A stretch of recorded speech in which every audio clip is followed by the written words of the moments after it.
The end's in sight at the Cairns Cup in St. Louis. Co-second Assaubayeva fought to even the score against leader Zhongyi, but the frontrunner wouldn't relent, crushing her opponent to maintain her 1-point lead going into the final round. Day 9 of incredible chess, coming up next.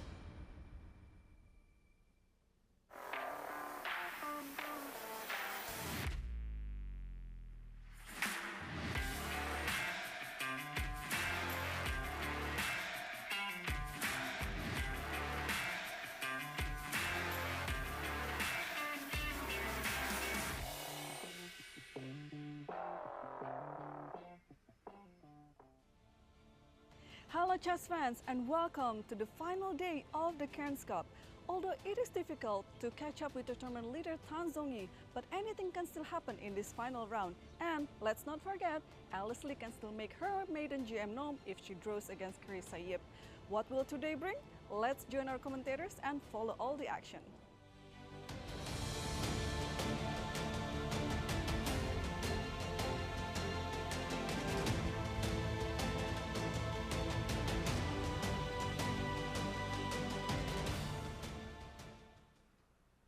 Hello everyone and welcome to the final round of Cairns Cup. I'm Paikidze. I'm here with Almira Skripchenko. Almira, all good things must come to an end and we're nearing the end of this event. Hello Nazi, hello everyone. This is it. It's our finale, the last round, and Zhongyi is leading the event by a full point. However, she cannot relax just yet. Alice Lee is keeping her on her toes, so today Alice is playing her friend Carissa Yip. So who will rise to the occasion? We will find out today. We'll just have to wait and see. Almira, tell us about the standings going into the final round. Let's have a look at the standings. Zhongyi has been leading the event since the very start. 6.5 out of 8 and the stratospheric performance, Nazi. Alice Lee is on clear second, 5.5 points out of 8. Bibisara, Assaubayeva and Carissa Yip are tied in third place, 4.5 points out of 8. Muzychuk and Divya Deshmukh are on 50%, 4 out of 8. Stavroula, Tsolakidou has 3.5 points. Humpy, Koneru has 3 points. Vaishali, Rameshbabu, the World Championship challenger, has a disappointing event somehow, 2.5 points out of 8. And at the bottom of the standings, we can find Alexandra, Kosteniuk. And Almira, for the last time, tell us about the format in this event. The format of this event is still a 10-player round robin. Players get 90 minutes for their first 40 moves, then 30 minutes are added for the rest of the game. However, there is always a 30-second increment starting from move 1. No draw offers are allowed. Players get 1 point for win, half a point for a draw, and 0 if they lose their game. And there's really not much left, but tell us about the remaining schedule. Well, today is our 9th round, but if the tournament is tied, then the playoffs are going to be organized tomorrow. And speaking of possible playoffs, we should definitely take a look at what-if scenarios. I'm going to start with Alice Lee, because there are only 2 players who could win this crown. If Alice Lee draws or wins today, she earns her first Grandmaster norm. If Alice wins and Zhongyi loses, Alice forces a playoff for tomorrow. Now let's take a look at 10's what-ifs. Everything is in her hands. Destiny is up to her. If 10 draws or wins today, she wins the tournament. Even if she loses but Alice doesn't win, she still wins the tournament. So it's really up to Zhongyi. Well, this is going to be a very exciting last round. So maybe we can have a look at our pairings, Nazi. Absolutely. Let's take a look what to expect today for round 9. So Zhongyi, our tournament leader, is playing with the black pieces against Stavroula, Tsolakidou, and Stavroula is a very solid player. Alice Lee is playing with the white pieces against Carissa Yip. Bibisara, Assaubayeva is taking on Humpy, Koneru. Divya Deshmukh is playing against Muzychuk, and Alexandra Kosteniuk is playing against Vaishali Rameshbabu, so the former world champion against the world championship challenger.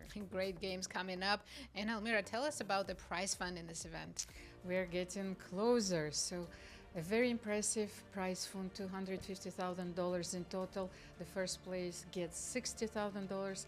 The second place is awarded with $50,000. Third place gets $40,000. And there is a winner's bonus of $5,000. Great prizes, and thank you to St. Louis Chess Club and all the sponsors for creating such a wonderful event. And we're out to the playing hall where no one's there yet. No, Anna Muzychuk. Anna Yes, Muzychuk. Anna Muzychuk is ready. She made 8 draws. 8 draws? Yes, I have never seen a tournament, and I know Anna very well, where Anna didn't win a single game. Well, today is her last chance to change the... But her tournament trajectory. Yeah, yes. she's playing with the black pieces against Divya, so we'll see. And there is Alice arriving at her board. She has a big matchup, of course. She's facing her friend and rival, Carissa Yip. And what a coincidence that was the finale last year at the Cairns Cup. Exactly, only with the colors reversed. In that game, Carissa had the white pieces and she was leading the event. And she needed a draw, yes, to secure the win. The same is true for Tang today. However, you would think that 6.5 out of 8 would be sufficient to win Guaranteed, the Cairns Cup. right? Yes, but she can't just sit and relax. She only has playoffs guaranteed. She does need at least a half a point today to not worry about the playoffs, unless Alice doesn't win, and then she can relax and enjoy her game. So in our previous editions, only Valentina Gunina scored more than 6 out of 9 to win the Cairns Cup. She scored 7 out of 9 in the inaugural edition of the tournament. However, in every year that followed, 6 out of 9 was sufficient to win the event. Another beautiful traditional dress for Tan Zhongyi. And if she does win this event, she'll be the first player to have this title twice. Twice, exactly. She was quite disappointed last year. She shared her thoughts in the interview that she wanted to come back and win the event. And she's doing just that. She's having such a fantastic tournament, starting with 2 wins. Stavroula just arrived. And she had one game particularly comes to mind against Alice Lee, where she was in big trouble, but the way she survived in that game. And the thing didn't is, stumble. Yes, it was the story of this Cairns Cup. Alice Lee or Tan Zhongyi, you know, this dance between the flying dragon and our tiger. And we can see that those 2 players are leading the event. Like Tan Zhongyi is on the first place, Alice Lee is on the second place before the last round. So. And her opponent Stavroula today, so she's coming off of 2 wins in a row. She was having a great tournament, very solid with +1 score, and then she ended up losing 2 in a row. Today, what do you think her mindset is playing the tournament leader who only needs a draw to win the event? At the same time, no draw offers are allowed. So I think that players have to be ready to fight. Ready to fight, and well, I think they have to stay true to themselves. Stavroula has a very solid opening repertoire, and I wanted to remind our audience, Stavroula was the only player who defeated Alice Lee. All right, yes, in this with, event, with the white pieces, and she created like a game which could be awarded the beauty prize. It was a beautiful game indeed. So Stavroula is ready to fight. However, I have looked at their games, and Stavroula has never won a classical game against Tan Zhongyi, but that was exactly the case when she played Alice Lee. Okay. So there is always a first time. And we briefly saw Bibisara. She was wearing a very beautiful red blouse. But here we have Alice waiting for Carissa to show up. And we know Carissa is usually the last to show up. Alice, she only needs half a point to make the Grandmaster norm. But I'm sure she also wants a shot at winning the Cairns Cup. In that case, she absolutely has to play for a win. So she has to decide that after the opening. Yeah. And what is going on with that black bishop? You know, that bishop's more brown than black. Yes. Because you know, it's like I don't know Nazi, because I can see that Alice is adjusting her pieces. How about you? I cannot stand that my knights are not looking forward. You know, so that's why I noticed the bishop. Yeah, I think all players have little rituals how Yes. to adjust the pieces. Some like the knights facing forward, some like the knights on the side. And there is Carissa. These two have faced each other so many times at the US Championships, at the Juniors, at the American Cup. And they're going to be teammates next month at the Olympiad. So they have played so many games, and actually I'm expecting a very original opening today. I think Carissa has tried everything against Alice, and Alice opened quite often with knight f3 during this event. So Carissa likes to play g6 or sometimes knight f6, g6, then b6, depending on what setup Alice will choose. But I think that Carissa will try to have an unbalanced position from the very start. That's her style for sure. But we're going to start with the tournament leader, Tan Zhongyi's game. I'm curious to see what opening happens in this game. Of course, Tan's going to be very solid today. She does not need to take any risks. And yes, we can see Alexandra, Kosteniuk, and Vaishali, Rameshbabu. Prague just arriving. Yes. So I think they're waiting for him to start the clocks. players are getting ready. Alexandra's husband, Pavel Trigubov, is also watching And there is Javohir the Sindarov. games. Yes. We can see Anna Muzychuk against Divya Deshmukh. Humpy Koneru is playing with the black pieces against Bibisara. This game is also very important for the standings, and Bibisara certainly wants to bounce back from yesterday's loss. So she's having the white pieces, and Humpy is struggling in this event. So how many players haven't won a game? I think still 4 players. 4, yes. We have Alexandra Kosteniuk, Vaishali Rameshbabu, Humpy Humpy. Koneru, and Anna Muzychuk. Yes. Different tournament trajectories. However, we all know how important it is even to finish the tournament with a win. That's such a profound thing. If you finish well, you forget about what happened before. And if you had a great tournament but you finish with a loss, then that's all you remember. And the clocks have started. Games are on. D4 in Stavroula's game. I'm expecting D5 and Slav or the Queen's Gambit decline, something solid. But at the same time, I think Tan needs to avoid a position where Stavroula plays only for 2 results. So I'm pretty sure that she will stay true to her opening repertoire, knight f6, knight f3. Stavroula's been playing the London system in this tournament. Yeah.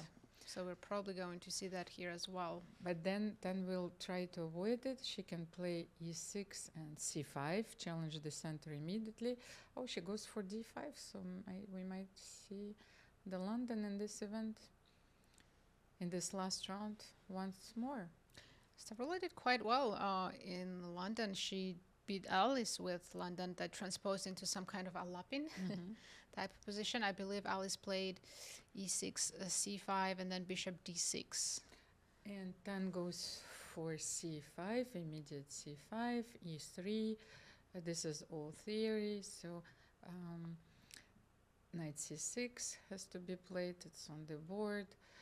Nazi, I wanted to show one tricky line. Maybe if you put back the knight on c6, just in case, what happens if black plays queen b6 immediately. So it's very interesting. But then I think you can even play knight c3. Oh, yes, I remember this line. It's Can we take the pawn on b2? And then after knight b5, you already lost. Yes. So just Yes. a small opening trap because, this... well, you don't win the queen immediately, but however... Just a bad position it's for just black. a very bad position. So We have e3, knight c6 on the board. Bishop b5. Okay.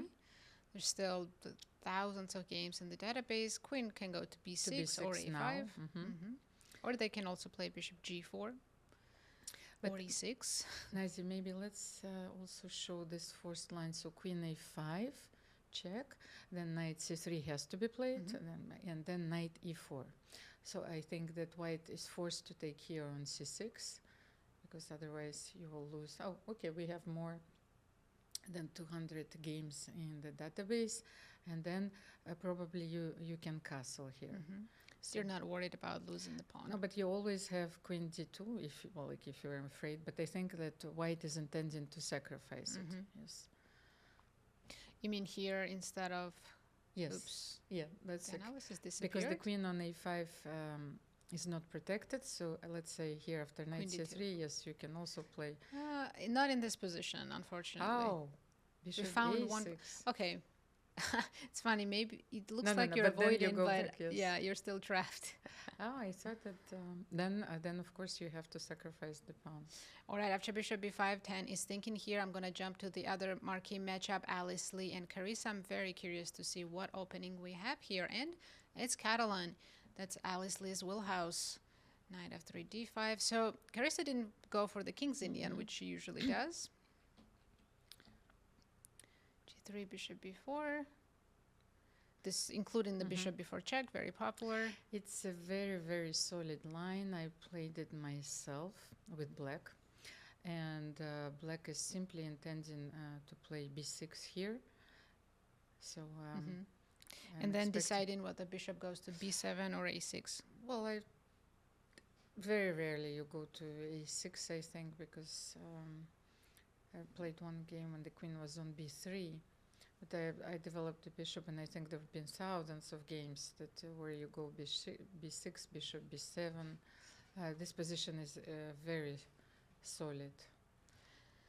Oh yes, this is like when I was learning Catalan when I was 5 years old. I had this position on, and there were already thousands of games to look at. Since then, I don't even know how many more. And as you can see, we don't have the move b6 on the board. I think that played a5. yes. Carissa played a5. Maybe this is the new development in this line. So this is a very interesting, very original way to play. But there's still hundreds of games, and it can transpose to some of the main lines. I think white just needs to decide what are you doing with the bishop. Bishop often goes to f4, or you can play b3, and then sometimes you fianchetto the bishop. But so do you want to include a5 first and then play b6? Yes, so if bishop f4, black doesn't have another. Well, I think it's the main idea is that when you play b3, they want to go a4. Yeah, bishop f4 definitely makes a lot of sense, and black can still play immediately a4. Sometimes they even go as far as a3. So, for example, develop. Here I can take and then support it with b5. Yes, and then if you play b3, I can take with the a pawn. Yes, and if you take on a4, I still go b5. Knight comes back. And probably either bishop b7 or knight d5. By the way, Nazi, I have a question for you. After bishop f4, in so many lines, black can meet this move with knight h5. What do you do here? Go back to c1. Yes, I will go knight f6. And this is where typically I go b3, bishop b2, but this pawn is annoying. I don't want to allow a4. But so maybe I would start with knight d2 and focus on e4. So do you think that Carissa is going to play the spoiler in this round, or for example, or if she can repeat them? For example, if Alice goes bishop f4 there. Oh, you mean if they're going to repeat? Well, but we will find out. But Alice goes b3 right away, and I think b5 is also playable here for black. So then Carissa is going for the most forced line, yes, in this opening, because I thought that she was going to provoke Alice, play b6, bishop b7, sometimes rook c8, and wait for Alice's plan. But here black is actually dictating, and if Carissa will play b5, then how can Alice react, by the way, on this move b5? Well, c5 is tempting. Yes. It's very tempting. And in this case, we might end up in the Dutch kind of positions. Knight goes to e4, f5, knight f6. Very closed up position. And I think both of these players actually enjoy closed positions. They do. However, I have a feeling that Alice will not go for this line because she won't close it. Yes, she won't close it completely. So maybe she'll put the bishop in e1, which often is where the bishop ends up here anyways. But is it because now you need to play knight bd2? Yeah, knight d2 and e4. Yeah, but let's just check what happens if we play a very natural move, knight c3 here instead of bishop b1, because like let's say here knight c3. Sorry, my keyboard doesn't work today, so I'm going to be a bit slow when backing up. So do you want to take on c4 and then play bishop a6? No, I mean just here. I didn't want to take twice. Bishop a6 after. Bishop a6 immediately. No, even after taking on c4 also. Either way, I'm going Okay. e4. So let's stay. Yes, but here you already have f5. So b takes c4. Let's go. And knight e8. Yes, I don't have a lot of choices here. So how is this position? Maybe black is doing fine. Yes, so Alice cannot develop the knight on c3. You can play knight a4, yes? Yeah, it is playable. I actually remember I had game against Alice with white pieces where I gave up this pawn and never got it back, but I got sufficient compensation on the king side and it was okay, but I was never better. So oftentimes if you can avoid not giving up this pawn and still get the attack on the king side, that's the better choice. So we'll see. So yes, but then she needs to be aware of this move, bishop e1. You know, it's not a very obvious move in this position, especially left. But what if Carissa plays b6? Okay. A standard, she uses a standard plan. Yeah, then probably knight c3. Knight c3, let's say, because she played bishop b7 or... Let's say if you play bishop b7, then I'm ready for e4. Yeah, you're ready for e4 already. Yeah, and white is definitely already slightly better here with either this or there's a couple other moves as well need to be calculated. So Carissa needs to put some pressure on the c4 pawn, bishop a6 then. So bishop b7 is very slow and Alice may get a very comfortable position out of the opening. Well, Carissa's taking her time here, and I'm hearing that there is a camera crew who is following Carissa Yip. You can see with all the fancy equipment. I think they're trying to make a documentary following her life and her trajectory, becoming a grandmaster. But I think last year during the World Cup, I don't know if it's the same crew, but it takes a while to make a documentary. So they were following her also during the World Cup last year. So I think it is very interesting that major productions they decided to follow Carissa and to make a documentary because she is the American star. Absolutely. Right now. I was just going to add that they should also start following Alice Lee as well. Both of them are huge rising stars. But that's absolutely great. Do you think Carissa feels a little bit of pressure? She might, of course, but at this point she has nothing to lose. She just needs to play a good game. Yeah, Carissa's had such a amazing career already, and she's only 22 years old. She's already 4-time U.S. Women's Champion, and she's so close to becoming a grandmaster. Her rating is very close to 2,500. She already has 2 norms. She's been playing a lot in Europe and hoping to just get that last norm, and I'm sure it's not far away. Nazi, those results are so impressive, and of course, as you mentioned, Alice is only 16, Carissa is 22, and I've been asking myself this question, so how can you find motivation, of course, at the later stages of your career? Because I remember a few young players, they scoring grandmaster norms and titles at 12, and then thinking, oh, they've been here for a while, they veterans, but they're just 25. So this illustrates my point. Carissa already won the Cairns Cup. She's 4 times of U.S. Women Champion. She will represent her country at the forthcoming Olympiad. Of course, there's always a goal. Both players want to qualify for the candidates. Yes, that's the next big goal for sure. So, and of course, obtain the grandmaster title. And I wanted to emphasize that there is a special award which was implemented in the United States, which is called Cairns Queen's Award, which actually encourages more women in the United States to take chess seriously and to obtain the grandmaster title, the highest title that exists. Because currently, from the U.S. female players, Irina Krush is the only player who holds the grandmaster title, and these two are close. So Carissa was hoping to make her last grandmaster norm in this event, and Alice is looking for her maiden Grandmaster norm. All right, I'm going to go around the room and check some of the other games. I'm going to jump to Bibisara's game against Humpy Koneru. And looks like they've had Rogozin. This looks very familiar to me. I've been playing this opening my whole life with both colors. Got bishop g5, h6. Oh, and it's called the Moscow variation, I believe. No, I think it's maybe not here, but I'm not sure. It's like this line, of course, the Moscow variation exists when you take it in the semi-Slav. But maybe it's the same. And there's still plenty of games in the database. Black usually goes c6, bishop g4, and they're still in theory. As you can see by their clock time, they haven't spent much time, so not much to tell in this game. Almira, which other game has caught your eye? Actually, the game between Divya Deshmukh and Anna Muzychuk is very interesting because Divya has a very powerful center, and here we are. Anna Muzychuk first greenfield of the tournament played the greenfield, and Divya allowed it. Yes, so very often the players don't want to enter all those forced lines.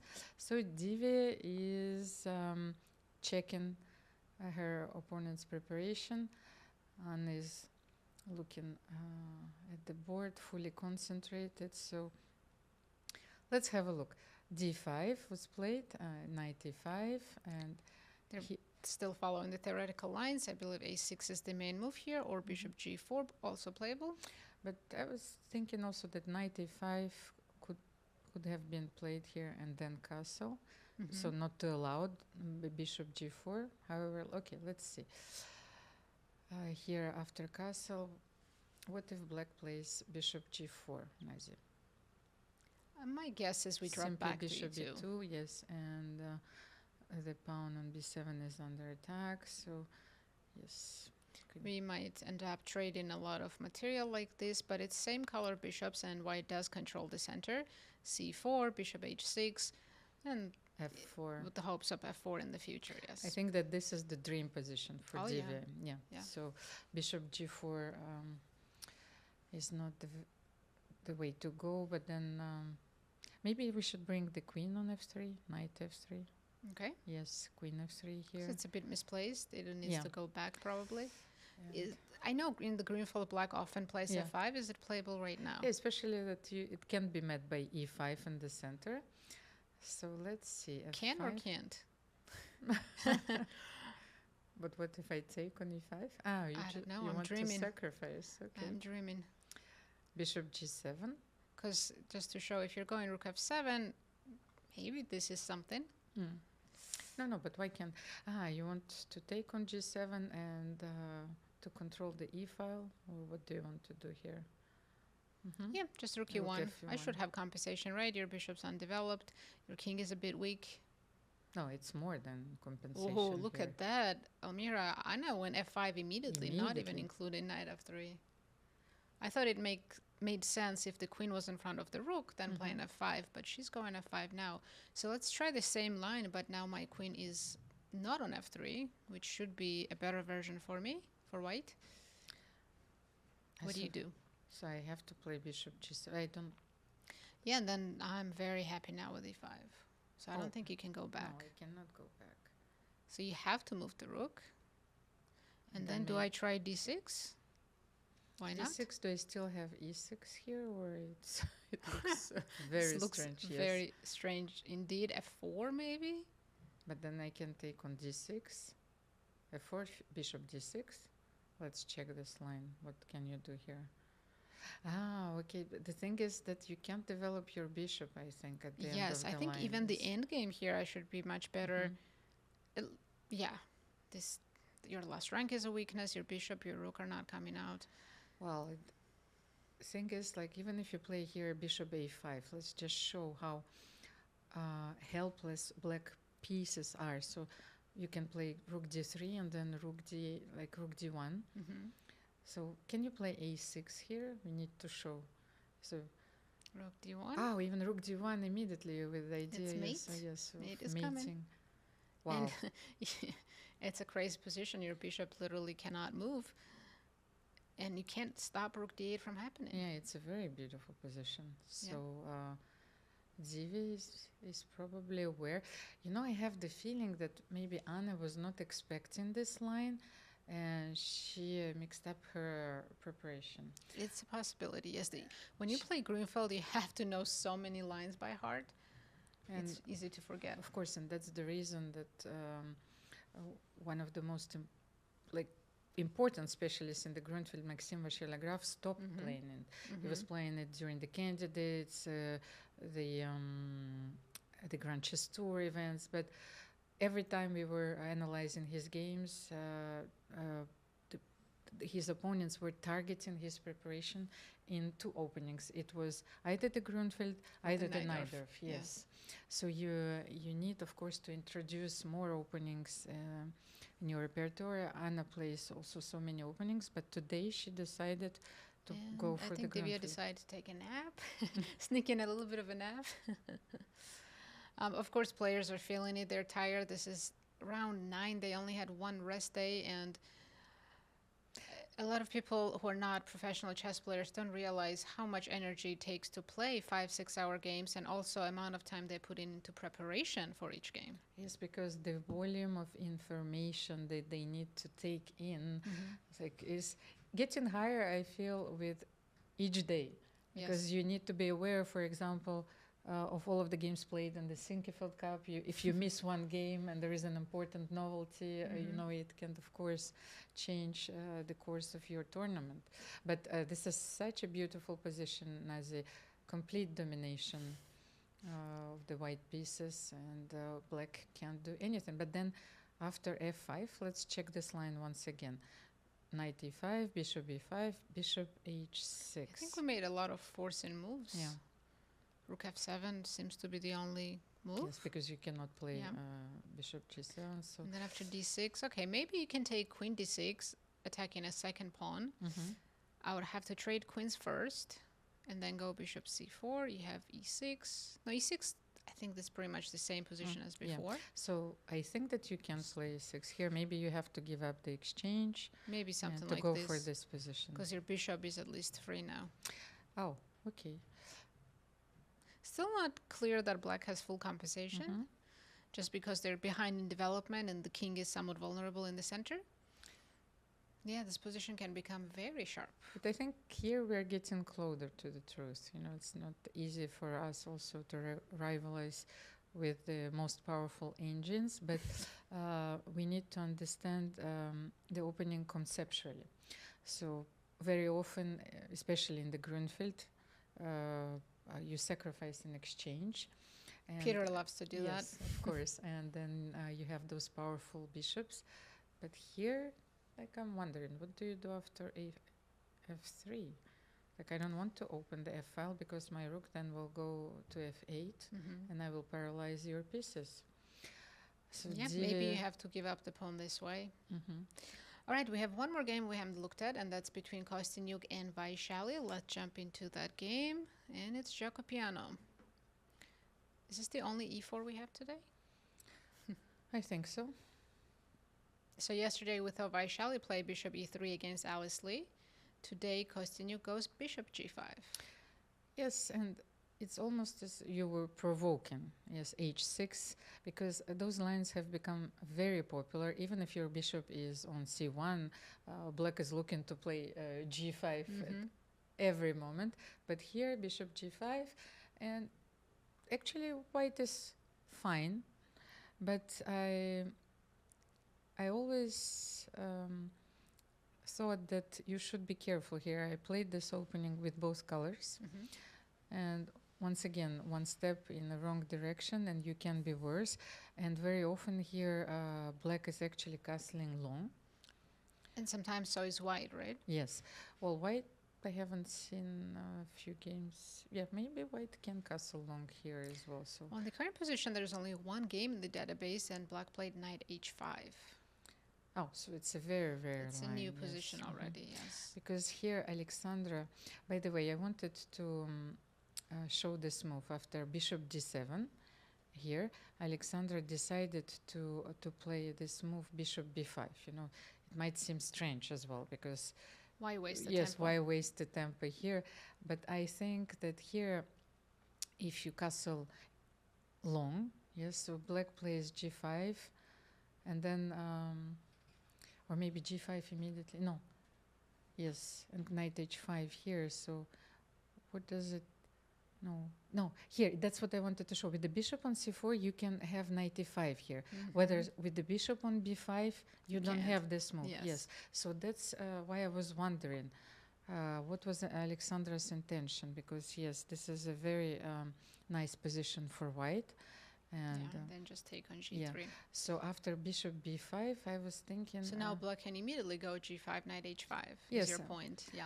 Because knight e5 here doesn't make sense after knight g3. You don't have that in between check. Exactly. And Vaishali went g5, bishop g3, and she didn't play knight h5. She played queen e7, which is also a standard plan. But I was wondering why didn't she go? Because like the changes the I position. do think she should at least now go knight h5. It's a move that she needs to make.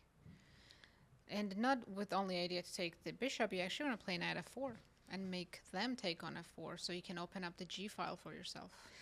Oh, Nazi, I think that maybe Vaishali is hesitating because there is, of course, another plan. If you don't play knight h5, you can play h5 and win the piece. Try to win the piece. Let's say here h5.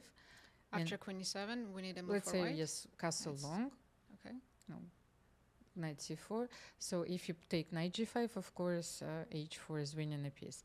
But here, maybe white should play h4, yes, and stop. Yes, and we do have a move, and Vaishali did go for knight h5. She just included queen e7 first.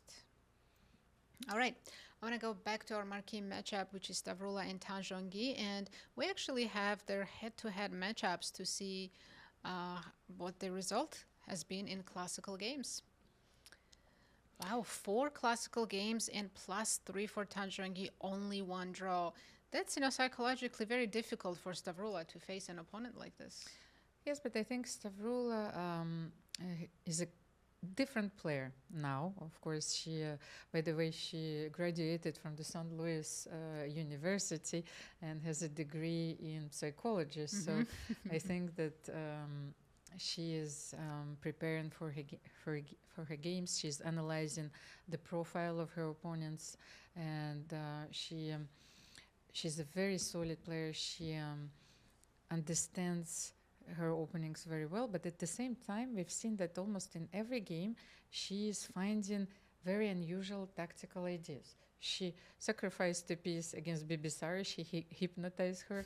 Bibisara didn't take it. Yesterday, she found this very nice idea and sacrificed a piece on g4, only it was the wrong piece. Yes, bishop g4 would have completely equalized. So, but they're having a very different tournament. As you can see, their scores: Zhongyi 6.5, 3 more points than Stavroula, and of course, Tan is leading the event while Stavroula is currently in 7th place.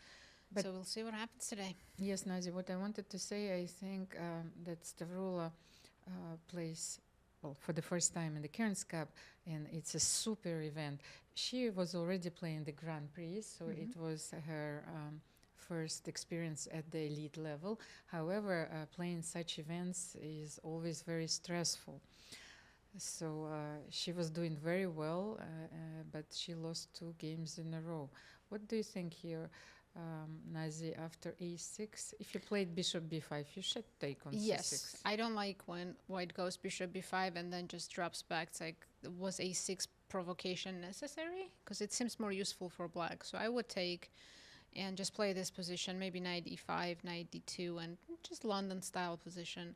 Of course, black doesn't have a lot of problems, but it can become unpleasant.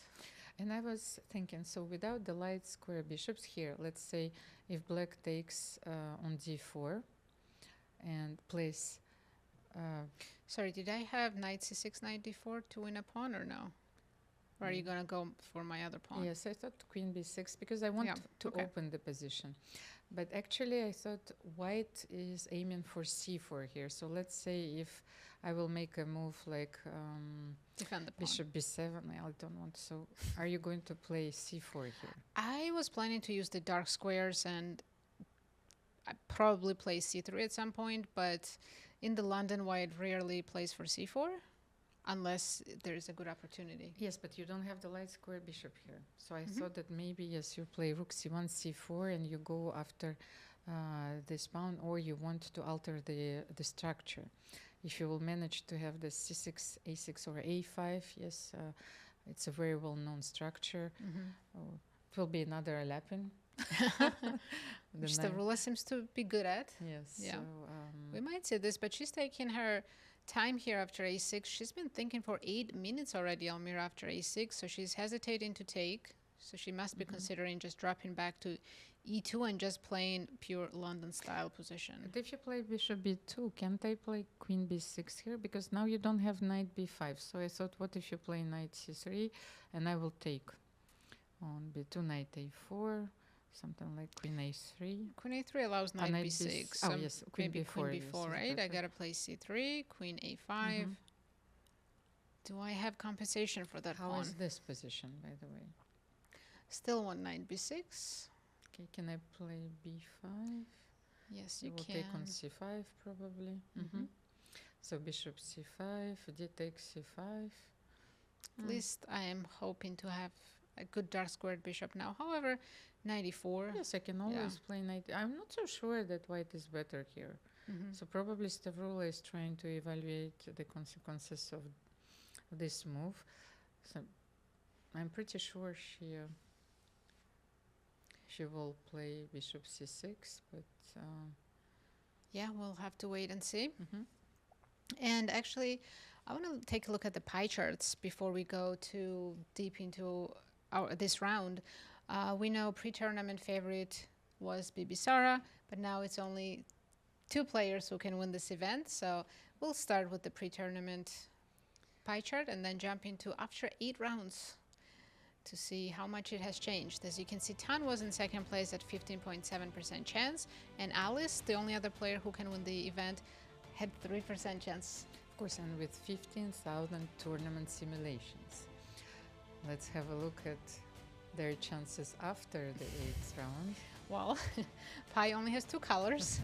Tan is at 95% and Alice at 5%. That seems fair.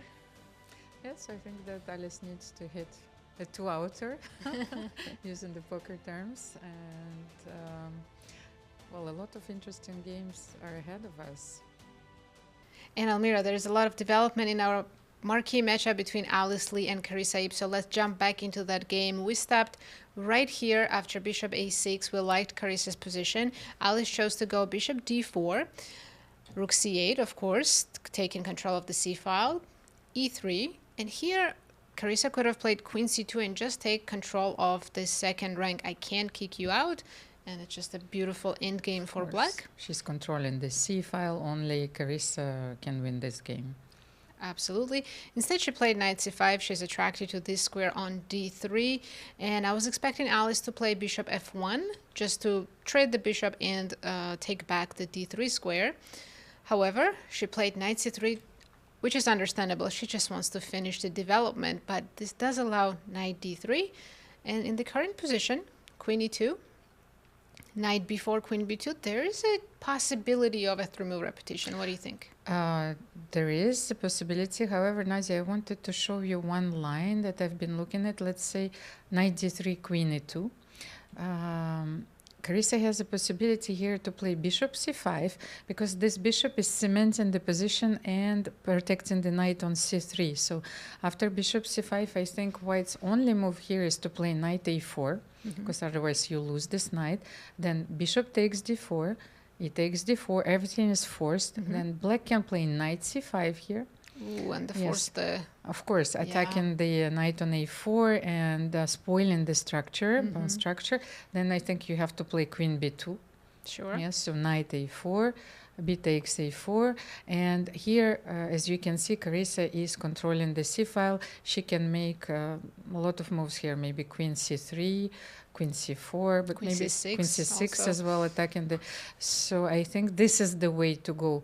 However, this line is not obvious, yes? Carissa is hesitating.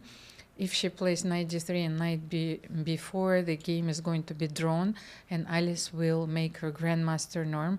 However, she still has this bishop c5 move to keep the game going. Yes, if Carissa evaluates the position correctly and finds this great line with bishop c5, then of course she's going to go for it. But if she thinks that advantage is minimal and there's still a lot to play for, she might take the draw. And let's say, can we try another move? If not bishop c5 and knight b4 is repeating, then maybe knight c5. Okay. Can black play this move? And if I go back? Oh, actually, here I was hoping even to play queen g4, Nazi, because that's the first you're getting time. Ambitious. Yes, first time in this game that white is given a chance to bring the queen to such an active square, and suddenly I think that this position is already fine for white. What do you think, I Nazi? agree, and there's some ideas of just starting to push the h pawn, which is pretty common in the Catalan. Yes, we're still uncomfortable and a little bit suffering on the queen side, but I'm starting to like the counterplay on the king side. Exactly. So we need to understand the player's mindset. There are three candidate moves, so we tried them all. Knight b4 is repeating the position. One question, could she play bishop c5 now with the knight already on b4? Is this still good for black? Because your queen is no longer on g4. Exactly. So maybe if it leads to the same position, if I play knight a4, except you don't get to take on a4, right? Exactly. So bishop d4 probably has to be I was just played, curious if this is still good. Well, this is a very nice position as well. Unless I'm losing the pawn on b6. I'm not losing it, I'm trading it, right? For a2. Let's try rook d2. Oh, you want? Yes, I wanted to play rook d2, but then you take on b2 probably, yes. And with the rook or the knight? With probably the rook, yes. And I play rook c6 and I double. This is a very unpleasant endgame. Let's say we try bishop f1 here. This knight is so out of play, and unless I let you come back in, you're not coming back in. So bishop probably take, and rook c8. Yes. And then black will probably play f6 or g5 or something to start improving the king's position as well. So this is not only a very pleasant endgame, of course, but very often we see that the control of the c file brings like a very important victory. Alice cannot win this endgame. So this is a definitely two result game, and that's why Carissa is hesitating. So will she repeat the position here and play knight d3? Because as we saw, so you have knight d3 and then knight b4, knight c5, or bishop c5, right? Which lead to completely different positions. And knight c5 even allows white to play queen g4. Carissa is aware of it. A big decision for Carissa, and while she thinks about it, let's jump to our tournament leader Zhongyi to see if she has improved her position. She was slightly worse out of the opening. Let me back up a little bit. Yes, bishop f4 trade happened. Knight came to d3, castles. This knight got kicked out after f3, rook e1. It's such a pleasant positional advantage for white. You can slow play it. You're just always going to control the c5 square, and this bishop is always going to be passive. I agree, Nazi. However, I was looking for some counterplay, because Stan doesn't like passive positions. We saw against Divya, she sacrificed 3 pawns. So here I was thinking about this move f6, because if you can play c5, can I try and play f5, e5? And if you play f4, then I will have this e4 square for later. So what do you think about this move? I think that you know 10 very well, because she just played f6. Have you been coaching her? secretly, Nazi. Maybe at the end of the tournament, we. But I do like the e5 idea for black, and I don't want to allow it, so I think I would go f4. And then how can you take advantage of this square? You'd love to transport your bishop to g6, but that's not happening anytime soon. Yes, and I also want to play bishop a6 and to trade this bishop. Maybe I have to prepare this. Cannot prepare it by queen b6, because I need to play bishop a6 here. Let's see. And maybe Stavroula's idea when she played a4 was to play b4 and get a pass pawn on the queen side if possible. And if I can play bishop a6 here, maybe I will do so immediately. And if I take here, you take back. And I'm afraid that you've given also the c4 square for my knight. I have, So, yes. gives black some hope here. You're right. If Tan doesn't like passive positions and she wants some counterplay, this is the way to go. But So you have to play bishop b7 back, right? Only move? Yes, unfortunately. What did I achieve? I have a passer. But now I want to play e5. Can I go knight b3 and a5? And yes, I'll let you play e5. I'm just going to focus on this pawn. So queen c7. a5. Okay, now I also have the e4 square, so either... Okay, I have two candidate moves here. If I play e5, will it bring something? All right, let's take. Take, rook e5. Now let me include a6. Okay, Show me which way you're going to go. bishop e8. Yeah, you can't risk this, right? Bishop a8. And let me leave you on a8 forever. Oh, knight c5. Because, like, if you take on e5, I can also push c5. So knight c5 is, of course, very important intermezzo here. You don't. However, you can create you're your not own passed forced pawn, to, right? Yeah. Yeah, you say goodbye to your bishop in a way, but I have this beautiful knight on c5, but if I ever move it away, then you will have c5, so... Yes, and as you can see, Nazi, the character of their game, the position has changed dramatically. And once again, I wanted to mention that Tan has this sixth sense. That's why I was looking at this move, f6. The moment she feels that there is an urge to look for some dynamic play, to change the character of the position, she is going for it. And f6, of course, is on the board. And, you know, when you're enjoying this kind of positional advantage with white, you don't want black to to be creative. Yes. You want them to suffer. However, we've seen this many, many times. Tang is not the player. She wants to dictate her own rules. So she is looking for chaos once again.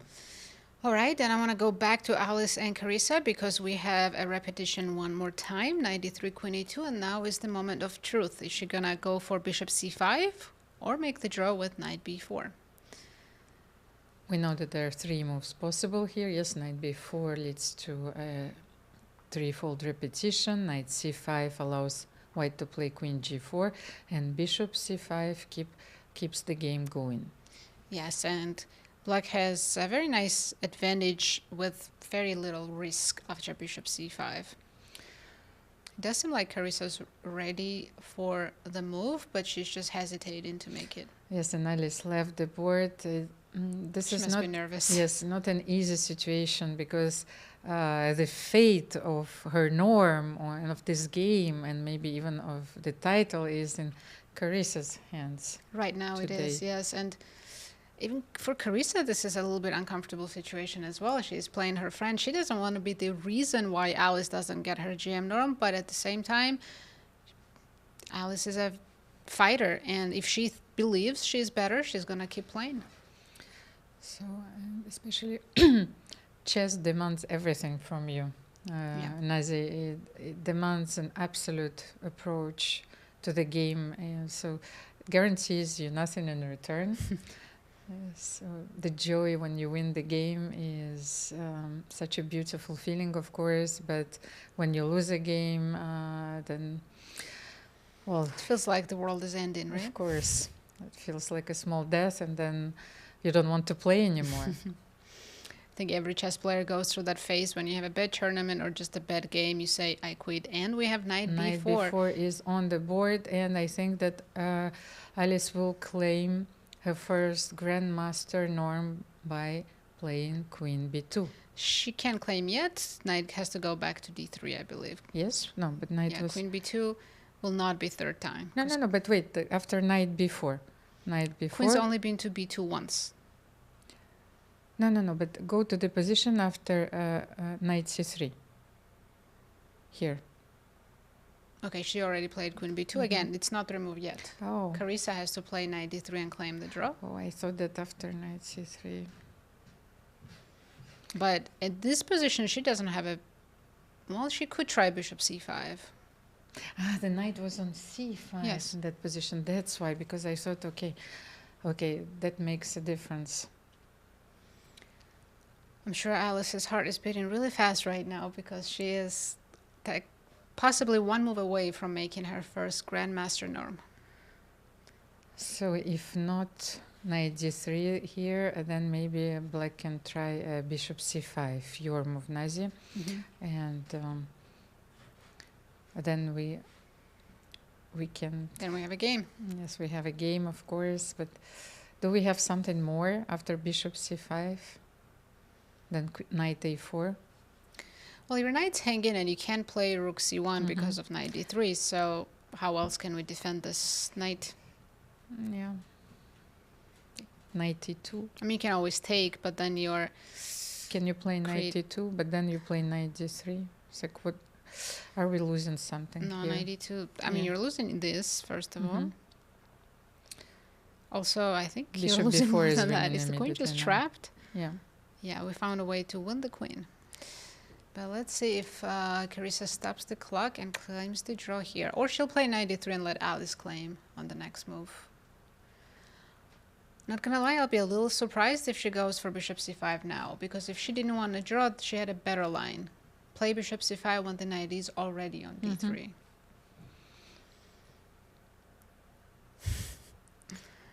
And she was about to make a move, but then she hesitated again. Wow. This is the very moment where intense. the suspense is killing me. I think like I can barely breathe, and Carissa's posture has changed. I can't read her body language. And no repetition. She goes for queen b8, but this is not the best move. Game goes on, but after simply bishop f1, Alice is back in almost complete equal position. Yes, controlling the d square is key here. So the knight can no longer jump to d3 and bishop to b4. So in a way, Carissa refused the draw with a questionable move. Yeah, but I think her position is like okay. Of course, her position's okay, but she could have had a bigger advantage. But wow, what a decision to not take the repetition. And the thing is that, Nazi, I thought that it's impossible to make a blunder in this position. Oh, everything is possible. Yes. No, you can only make like a small imprecision. And she just took so much time that I figured at this point, okay, she's accepted, I'm going to make a draw. So this is a bit surprising to me. We'll see how Alice handles it. If she's still nervous, she absolutely needs to calm down because their position's getting better. All she needs to do is play bishop f1, and she needs only a draw today. Nazi, so the Actually, game is Almira, still before we jump into a going, different game, we have this beautiful graph to show Tan's performance, how well she is doing, and her rating performance is comparable to the players in the Sinquefield Cup. Okay, let's have a look. Even Alice Lee is doing very well, and she's also doing better than some of the players at the Sinquefield Cup. So we're going to get that graph to you in a moment. What do you think? What is your guess? How good is Tan's rating performance? Well, yesterday it was way over 2,700, so 2,750. Close, 27.45. Look at that. She's doing as well as Fabiano Caruana and MVL. Almost as good as also Livon and Sam. Incredible. And Alice Lee at 26.53. Notice also Jordan is not on this list because he's having a really tough tournament and his rating performance is below 2,600. Yes, but I always wondered how those players would perform in the Cairns Cup, if they get an invitation, Nazi. Things are not that easy. And Almira, that bishop on a8, I don't think it's ever coming back out from Tan's position. Let's see, we do have some moves. Stavroula brought the knight back. This knight did a great job kicking this bishop all the way to a8. Job done. Now back to controlling e5 square. Knight c4, queen a7. Maybe time to start pushing. I think a5 is a great move here. a5 was a great move, but Stavroula played queen f2, delaying it. And now after knight d6 again, I think a5 anytime is a good move. At queen f2, maybe it was a prophylaxis move. Yes, a5, e5 was probably possible. What do you think? Right here? No, I mean without the queen on f2. She was preventing this move. Like, Definitely, that course- was her only concern. That's why she played queen f2. And let's see. They maneuvered back and forth a couple times. Queen b4, kicking the queen back, and now a5 finally. But e5 is no longer a problem. It's not even a pin. Takes, and whoa, are you ready for this? Rook takes e5. But why? Rook takes e5. I was thinking She that She felt like she needed to sacrifice? it's a very strange decision. I thought that Stavroula was going to take with the knight on e5. Or also Just- a6 is good, rook b1 is good. You don't have to take with anything on Yes, e5. but especially during the time trouble, you need to make a few force moves. So 95 is a blunder. is a blunder? Oh, wow. This is a crazy line. So rook b8, maybe she just noticed this. So your Mhm. only move is queen a4 and I take and you lose the knight on c5. Oh, it was so tricky. But then maybe you needed to take d takes c5, yes, to enter this line. Same issue? Same rook b8. I mean, you're not losing a piece Mhm. here, but you're pinned and you might have to give up two Oh, pieces. there was such a beautiful tactical motive in this position, and Stavroula, well, she decided to sacrifice in exchange, and She could have ignored it, however, play rook b1 or a6, allow e4. Yes, this pawn is a bit annoying, but your pawn is much stronger on a6. you're absolutely right, Nazi. However, I feel that this is also a very interesting positional sacrifice because she needs to reach the time control and she wants to keep those wonderful knights. Let's say knight takes e5, knight takes e5. Again, same Again, rook problem, rook b8 b8 and rook And e5. queen a3, I thought that I have this move. But there's rook b5 at And the rook end. b5 at the end. Wow, black is winning in this position, Nazi. This is Things, incredible. yes, things have changed. So you have to take with the pawn, Mhm. just so you can play queen d4 next. And here, Stavroula still has a small advantage, despite her being down in exchange. But this is not that easy. And we've seen Tan doing her Tan things again. Her 3 minutes, by the way, for yes. next 4 moves her for Stavroula. opponent, yes, in a like relative time trouble, of course. But once she found this idea, rook e5, I'm pretty sure that she will follow with d takes e5 and queen d4. And her position is still quite pleasant Maybe here. queen b6 if you let me as well. Yeah, I don't think she's risking, but she might not be winning like she was before. But let's say if black takes on e5, then we would enter the line I wanted to have on the board because look at this position. Yes, white is dominating black's pieces and controlling all the dark squares. So I thought even rook f1 was possible, but of course queen b6 is even stronger. I like rook f1 as well. Take the open file and say that black king is actually vulnerable here. Yeah, this is a great position. So wow, rook e5 is interesting. Maybe she felt like she had to react to e5 and realized she can't take with the pawn or the knight, and this was the only option left. And the thing is, I think that she wanted to preserve the character of the position. She wants to have those knights. She wants to control all the dark squares, and of course, she is not allowing all these 9 lines with rook b8. I kind of understand it. These knights are so beautiful. I do not want to part from them ever. Yes, So I do understand But her. what a hidden idea, Yeah, Nazi, yeah. because it didn't Sudden tactic. exist before. So, you, of course, it proves how careful do you have to be. All right, and while Tan is thinking, I'm going to go to another important game between Alice Lee and Carissa Yip. We have this end game. And I'm going to back up just a little bit. In this position, we assumed it'd be a simple draw, play knight c3, and shake hands. Alice decided to go knight g1, allowing bishop e1, and potentially the idea bishop f2, your king cannot come close, your knight doesn't move anymore, and then black has some ideas of f6 and g5. But I think Carissa rushed, played king d7, and now they've reached the moment where they're repeating and about to make a draw, which is great news for Alice Lee. Yes, and Alice just And Tan Zhongyi as well.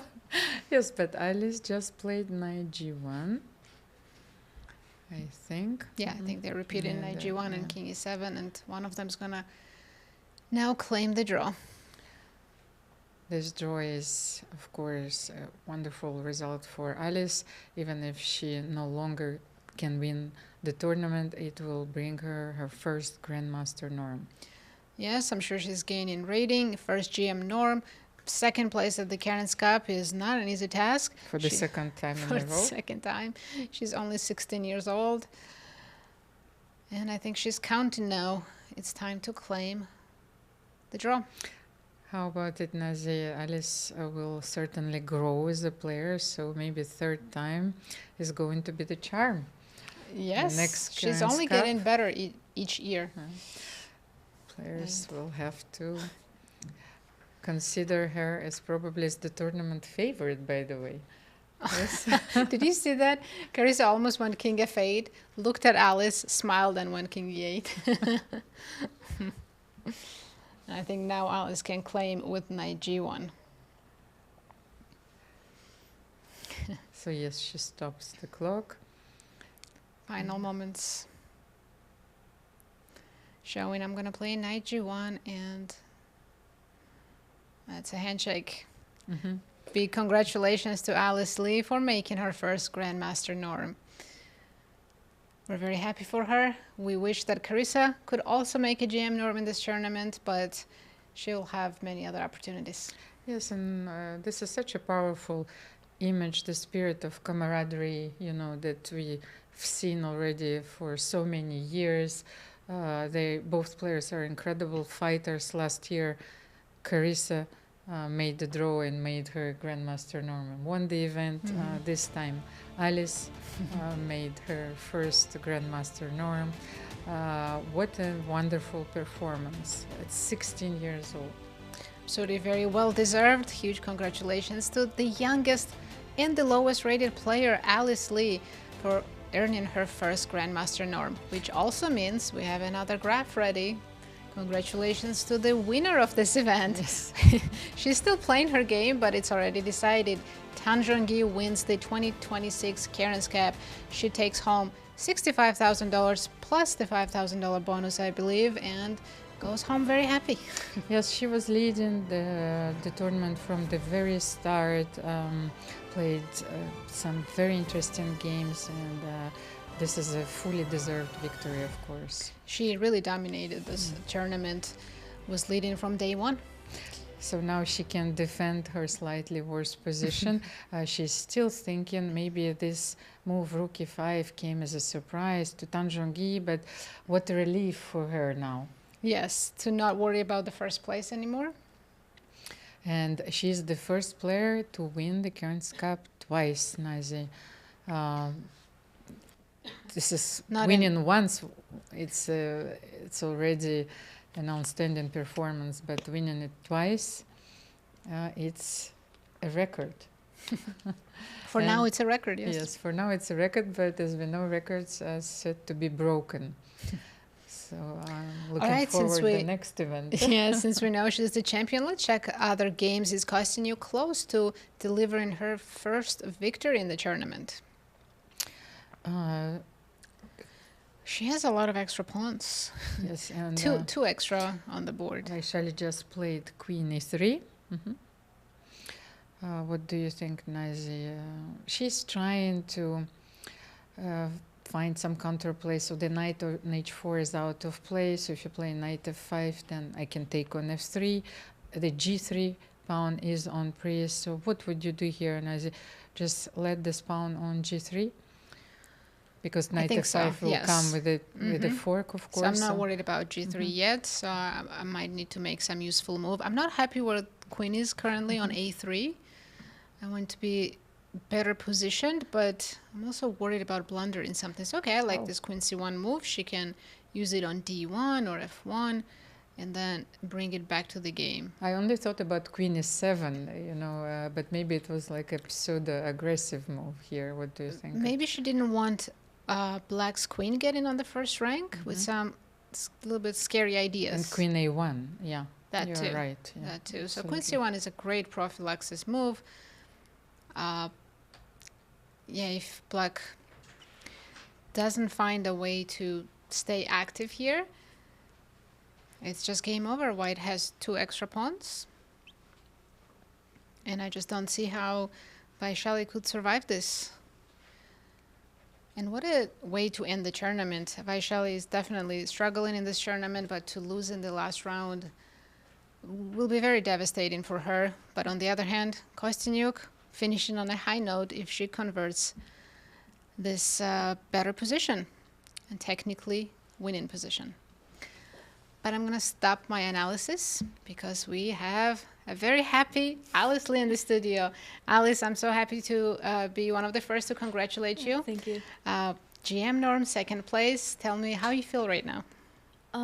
Yeah, I feel quite good because I felt like this game was definitely pretty difficult, even though I had the white pieces. Somehow, like, the opening just didn't go well for me, and I was on like the defending side. But yeah, I'm glad that later I was able to like hold. Were you extra nervous today? Yeah, I was. But like, I mean, there's nothing much I can do like other than just play. And tell me, at what moment did you think maybe I'm in trouble? I thought like, yeah, I did not like my position around here. Like when she played Bishop A6, maybe. Then I realized that like, it's just extremely hard to develop. Yes, this is a problem, right? Knight and Yeah. You did manage to develop eventually. Yeah. Were you worried about Queen C2 here? Yeah, I was. I thought, I was thinking of, takes Knight C3, but then I saw this Bishop A3 move, which is very annoying because then she's going to be playing like Bishop B2 next. Yes. And I don't think I want to play like, oh yeah, I saw I had A4 here. I think that's what I was planning on doing, but it's still like not pleasant because she gets the entire like C file. Absolutely. And then at what moment did you feel a bit of, oh, first of all, did you think she was going to repeat here? No, because I saw it. Okay, actually, I saw this Bishop C5 move. I saw Knight A4, but it's still like everything is just good for her. Like she gets the C file.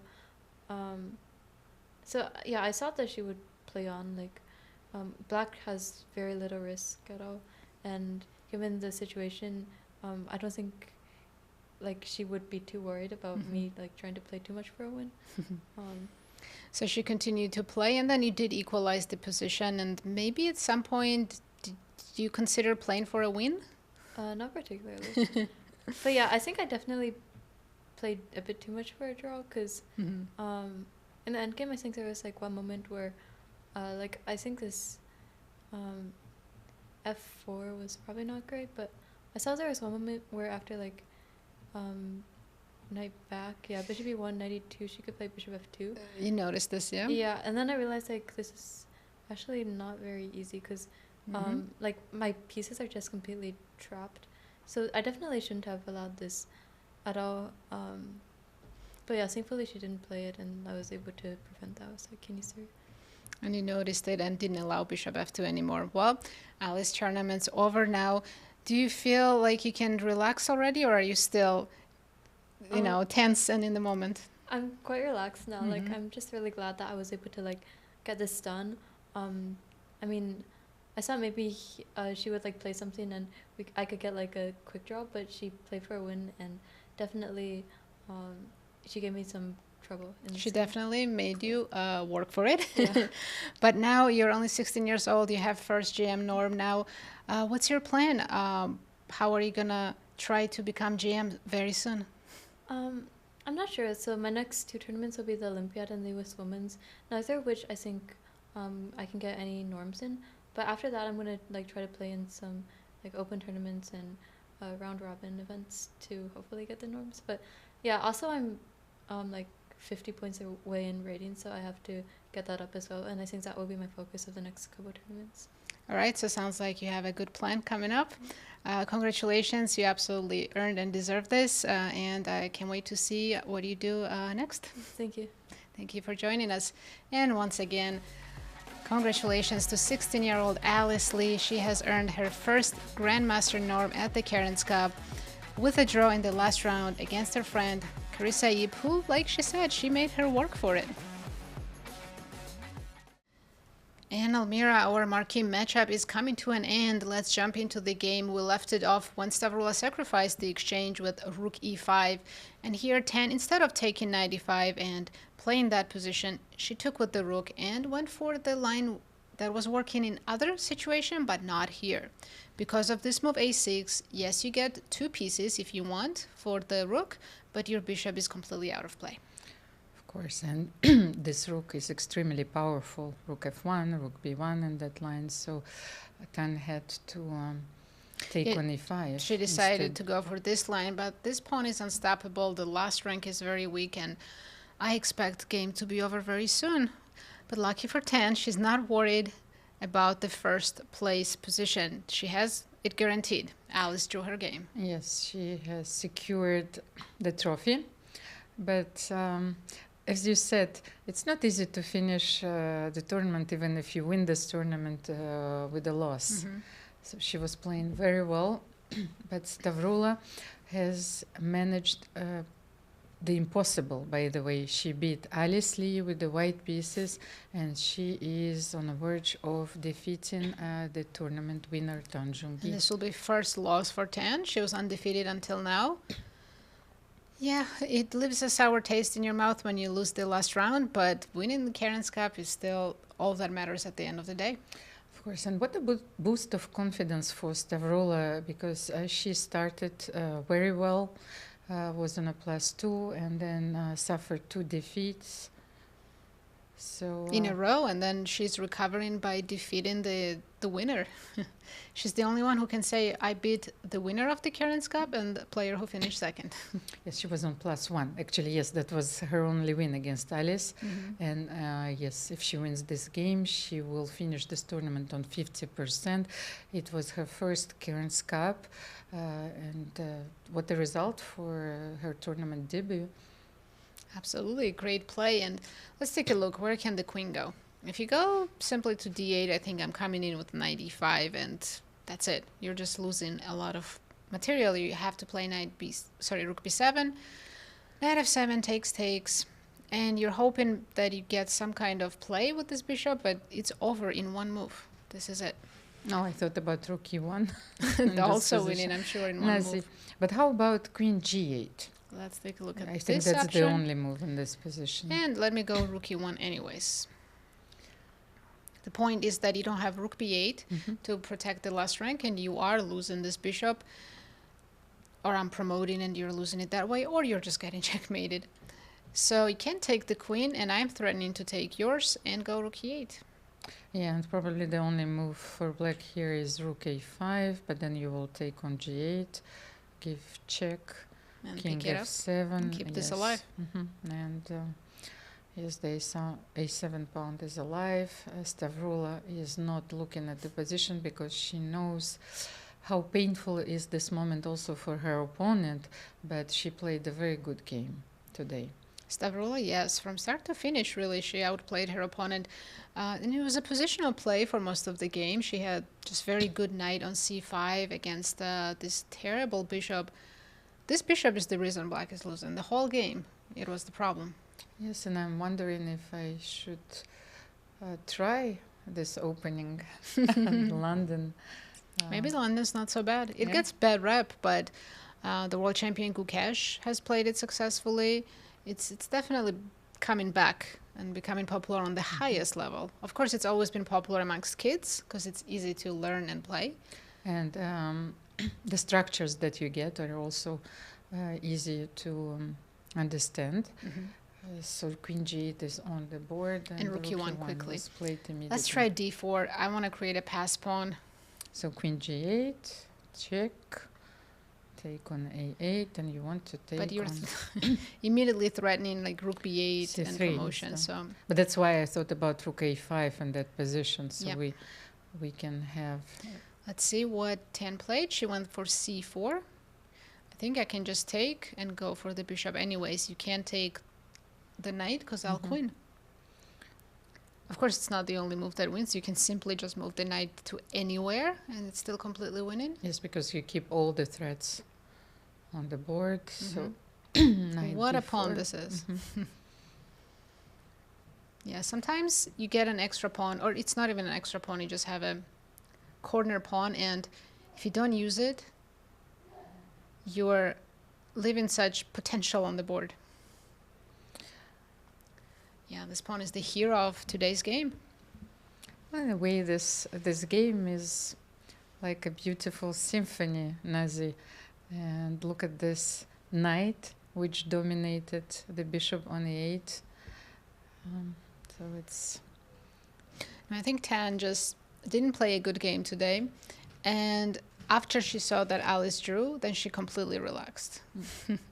She was already worse at the time, but not totally lost yet. But after that, you know, you mentally, or I don't know, you feel it in your body, you're tense until the tournament's over. But after Alice finished her game, her tournament was over, so she relaxed. Yeah, she was relieved, for sure. But she is such a fighter, so she was trying to find every defensive resource possible in that position.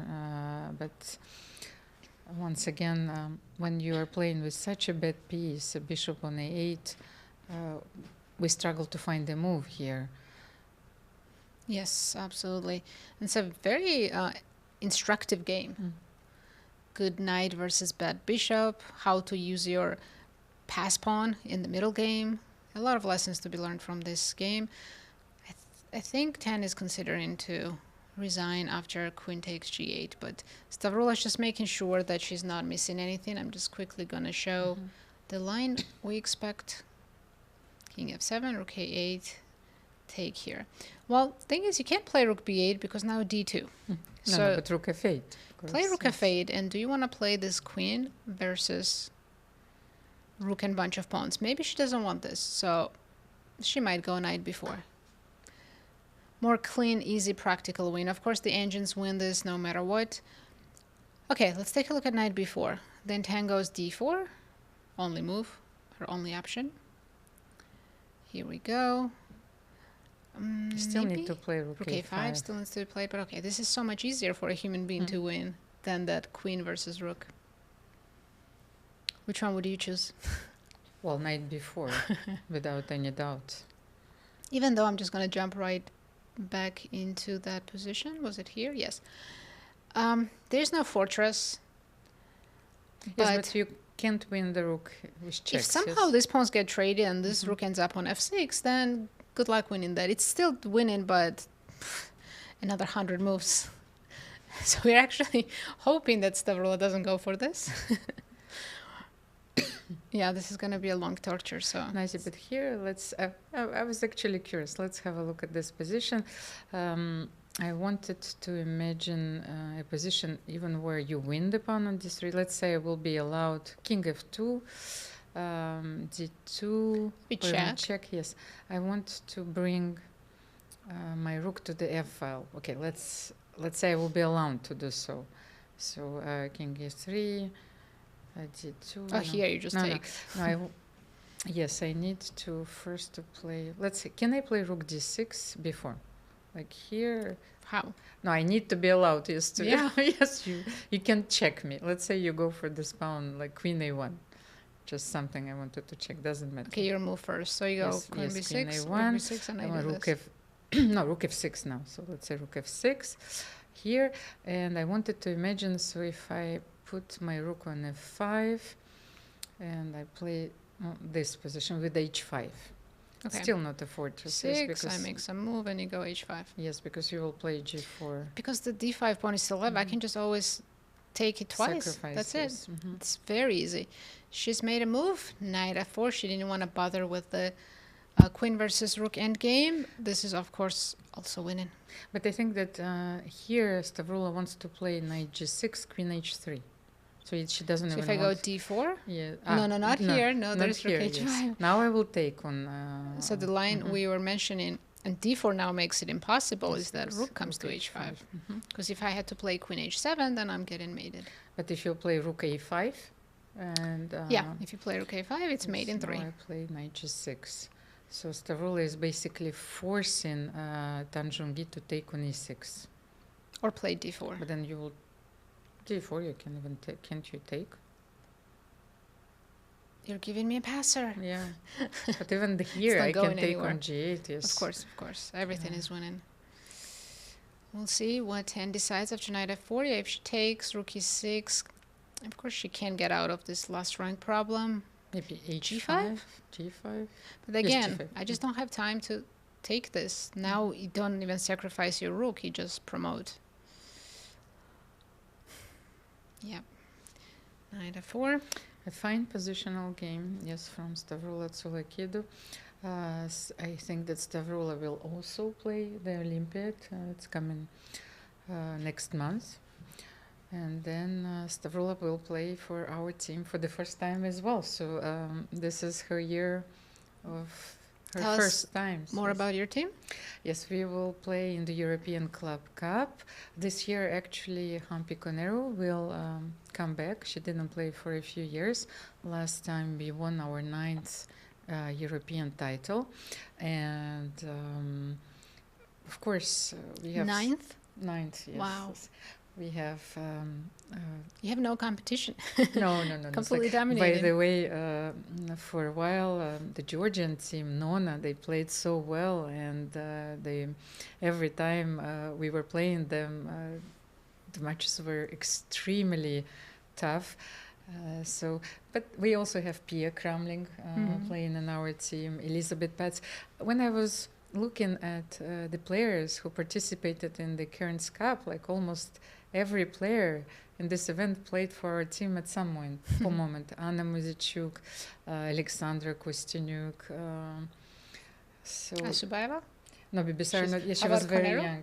Koneru, of course, she Yes, played yeah. many. Huifan played for our team, Maria Muzychuk. So that's what I mentioned, that the American players, they have no chance to play in the European events because they have so many events organized in St. Louis, and I think that in October you have the American Championship.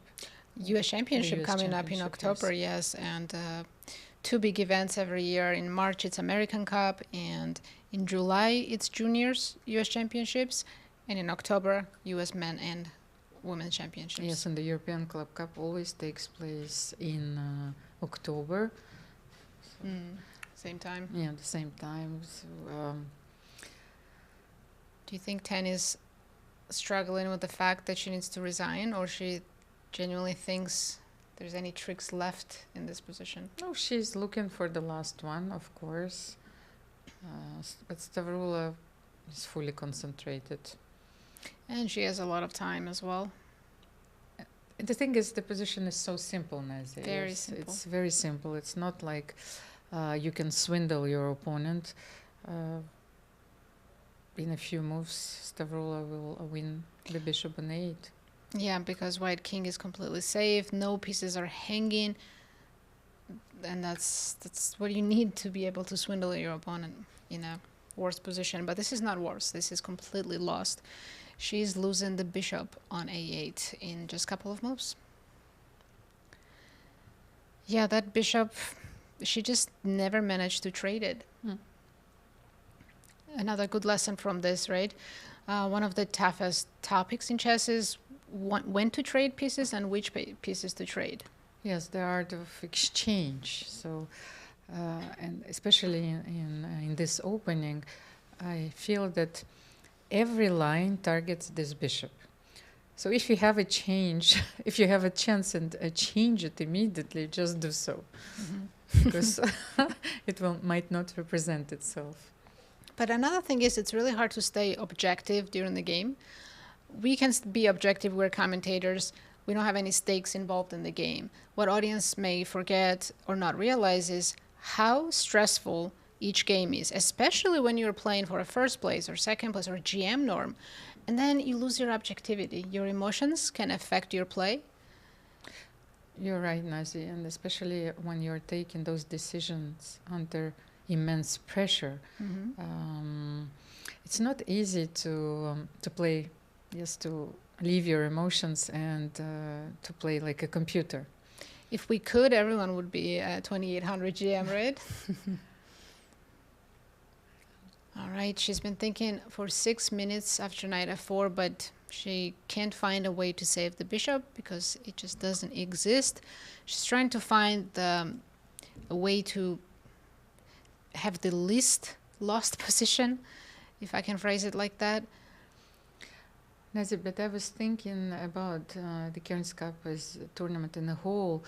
Players surprised us with so many different opening choices, interesting opening choices. So I think that classical chess is very much alive. Absolutely alive and well. It's because of classical chess they get to try all these exciting new openings, and then in the critical moments they have enough time to find all the best moves, because it feels like such a waste. Let's say you have a great preparation in a rapid game, you get a good position, and then in critical moment you've got 2 minutes. Yes, It goes wasted. Yes, and you crumble under pressure, and you feel it like you're creating something at the end of the game, creating of the art, day. right? Yes, you're creating beauty. So I feel that chess players deserve this time. The Yes, way so I to see it, classical create chess is art, and then rapid and blitz is pure sport.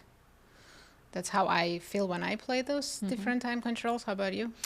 Well, it's definitely a different exercise. It's almost like a genre. But I always felt profound admiration for my colleagues, which were able to create something extremely beautiful in blitz and in rapid games. It's also so impressive when I do commentary for rapid and blitz events that they play blitz games, complicated ones, with 99% accuracy. How is that exactly. even humanly possible? Just shows how good chess players are today, how few mistakes they make. And also shows how much they know, because those intuitive decisions, they come out of those positions they've studied, they've known, and where you have to take a decision in a few seconds. So actually I like watching rapid very much, but I still think that classical chess has so much to offer. Absolutely. So I'm just going to back up while they're still thinking and show you one of the critical moments when Stavroula sacrificed the exchange with rook e5. If Tan had taken with the knight, she still had a chance to save this game. Yes, it's definitely unpleasant playing against these knights, but her bishop could have found a life again. Instead, she kept the bishop on a8, and this is the current position. She made a move, d4, as we predicted. You know, Almira, maybe queen d7 is even cleaner than going to the endgame. Oh, queen d7. Because now, how do you save your queen? No. There's just no way to save your queen now. Stan will resign after this move, of Does course. she have any tricks? There's no c2. Rook b1 is just one check. I don't see anything. And you're not only losing a queen, you're going to get checkmated. So I think queen d7 might be the final move that Stavroula needs to make. But honestly, any move, right? C takes d is winning. Maybe even h3 is winning. Yeah. And I was thinking about our conversation. I think that classical chess preserves also the integrity of the game. Yes, so we are not sacrificing everything for entertainment. Yes? Exactly. Of course, blitz and rapid have more entertainment value, but classical chess for chess lovers, true chess lovers, and professional chess players is the real form of chess. Stavroula takes on g8. All right, she's going for the end game. Too hard to resist to take this bishop, right? Wait, what? For a second, the engine showed rook e7. And honestly, we've seen so many surprising things that I was ready to be shocked. But yeah, it was just a transmission error. So rook a5 has to be played. Stavroula will take on d4, and her knight will always stop the pawn. After c3, Stavroula can play knight e2. Knight d3, knight e2, both of them should be enough to stop the pawn. By the way, Nazi, I tried to imagine this line. So let's try. Rook a5, c takes d4, c3, knight e2, check. Sorry. Oh, sorry, no, check, king f2, Rook a2. And I still How do you want me to blunder? Yes, I want you to blunder. Yes, but I can't. So c2, king e3. Let's say d5, Yes. c2, and I need to ignore this. Yes. And but then we okay. have a handshake. While Stavroula Tsolakidou takes down the winner of the Cairns Cup in the final round. Congratulations to Stavroula, but also congratulations to Zhongyi, who won the event. Now let's take a look at all the standings for round 9. All the games have finished. Yes, so here we are. Zhongyi is the winner of the Cairns Cup with 6.5 out of 9. Alice Lee is on clear second with 6 points and her first Grandmaster norm. Bibisara, Assaubayeva and Carissa Yip, they shared third place with 5 points. Muzychuk, Divya, Deshmukh and Stavroula Tsolakidou finished the event on 50%, 4.5 points out of 9. Humpy Koneru has 3.5 points.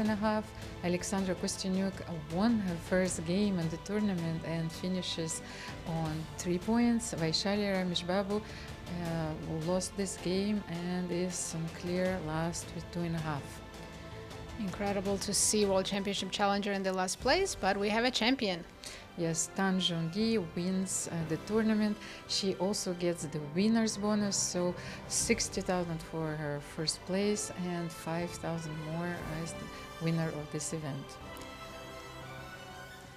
And as you can see, Plain Hall is empty. All the games have finished, but I do have the winner of the Cairns Cup here with me, Zhongyi. Congratulations on winning Cairns Cup for the second time. By the way, you're the only player who has achieved this.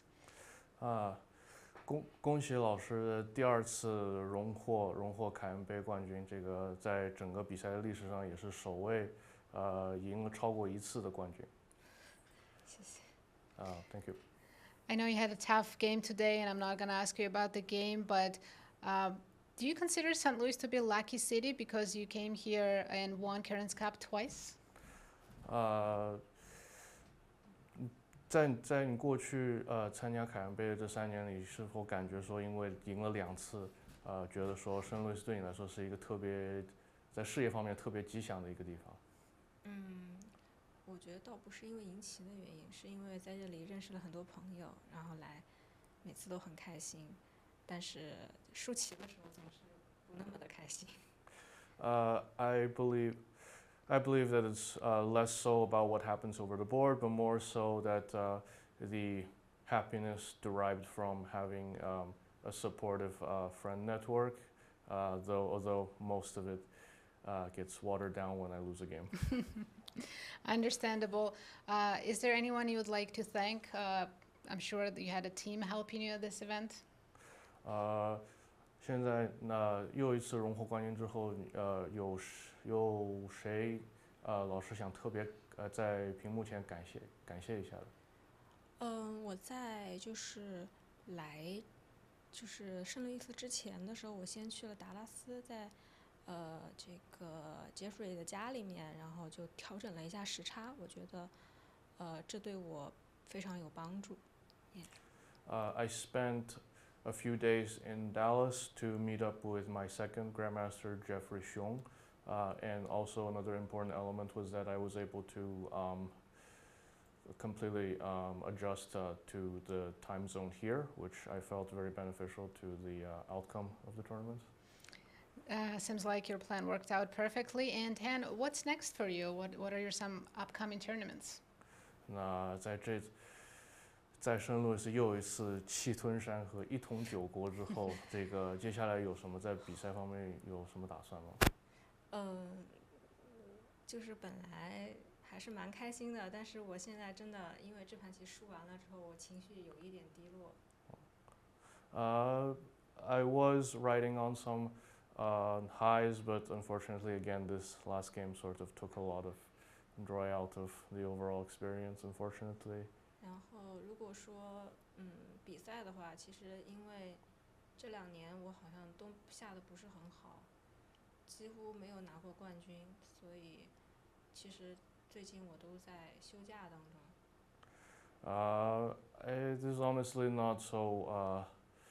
It's honestly not so clear what my plan looks like because for the past 2 years, apart from what happened here. I have not won any tournaments, generally not in great form. 所以说可能下一个大赛是在世界快捷赛，中间暂时没有太多的安排，可能做一些教学，或者是有一些别的事情，就是。So I suppose for now the only thing that I'm sure of is I will simply go back to coaching and resting. Understandable, you're very tired. Congratulations once again, you earned this and you received this beautiful trophy. Thank you so much for being with us. 再次感谢谭老师能够花时间在接受我们这个采访，然后恭喜又一次获得一个。没有，本来应该是很开心的，但是我还在想我那个棋的问题。我知道可能之前的时候我开局有一些问题，但是我觉得我中间已经有机会守住了。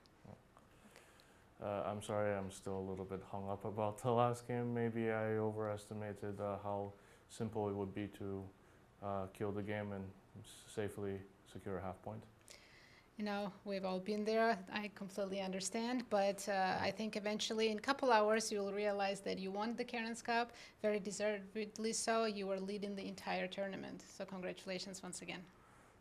我们能理解这过去的比赛趋势就这样，然后再次感谢恭喜谭老师获得这个2026年今年的凯安杯冠军。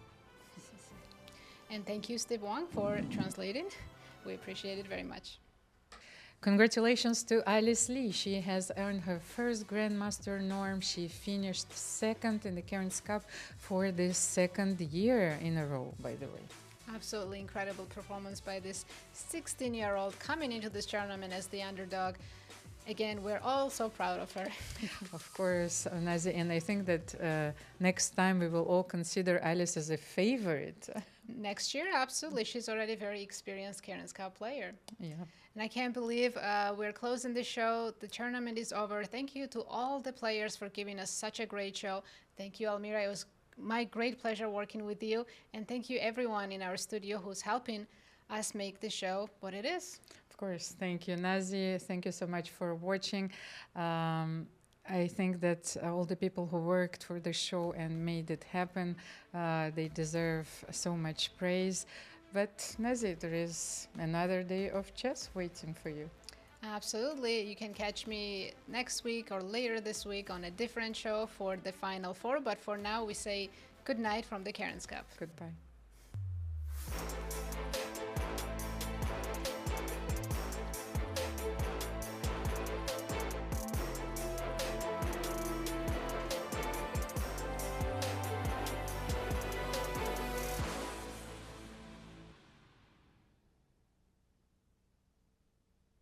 This has been a presentation of the St. Louis Chess Club. Any reproduction or distribution of this content without the express written consent of the St. Louis Chess Club is prohibited.